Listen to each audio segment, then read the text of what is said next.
Hi guys, आइए एक बार फिर से विद्यार्थी क्लासेस में हम लोग डाइलेक्ट्रिक कांस्टेंट के बारे में पढ़ते हैं। ये पहले भी पढ़ चुके हैं हम लोग कूलम्ब्स लॉ में। देखिए, एक कन्वेंशन है कूलम्ब्स में, जब हम लोग पढ़ते थे इलेक्ट्रोस्टैटिक फोर्स में ना, तो इसके लिए हम लोग एप्सिलॉन आर वर्ड यूज करते थे।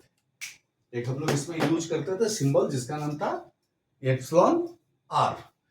लेकिन साथ में अब जब हम लोग इसको कैपेसिटर में पढ़ेंगे ना, तो इसके लिए हम लोग टर्म यूज करते हैं के। और हम लोग यहां पर एप्सिलॉन आर की जब बात किए थे तो बोलता था कि it is permeability of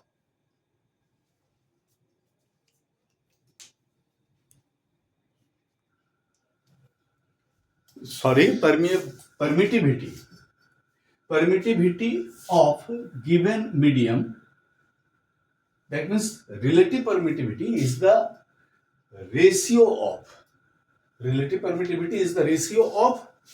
permittivity of the given medium to the permittivity of free space।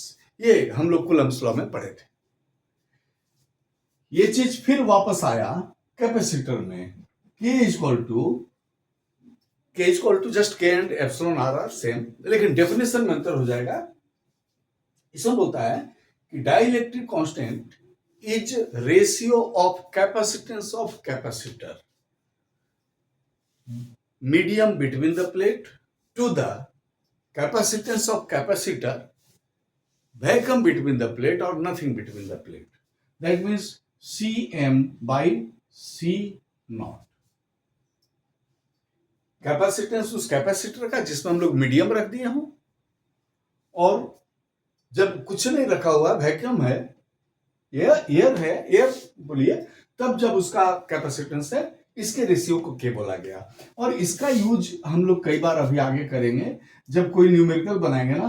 तो ये कैपेसिटेंस अगर हम लोग को उसका डाइलेक्ट्रिक दिया हुआ है तो कैपेसिटेंस जो है ना के इंटू सी नॉट, ये फॉर्मूला आ जाएगा और उसके डाइलेक्ट्रिक कांस्टेंट से मल्टीप्लाई कर देंगे तो आंसर आ जाएगा।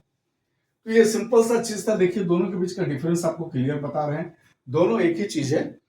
ये हम लोग in terms of capacitance use किया, और बाय कन्वेंशन, ये बाय कॉन्स्टिट्यूशन नहीं, बाय कन्वेंशन, ये परंपरा चली आ रही है कि कैपेसिटर के अंदर में हम लोग इसको के लिखते हैं और उसी चीज को हम लोग एक्सप्लेन करते हैं। तो कूलम्ब्स लॉ या इलेक्ट्रोस्टैटिक्स के अंदर में उसको एप्सिलॉन आर लिखते हैं। तो अगर इसके बीच का डिफरेंस और कॉन्सेप्ट क्लियर हो गया तो चैनल को लाइक कीजिए, सब्सक्राइब कीजिए। Thank you.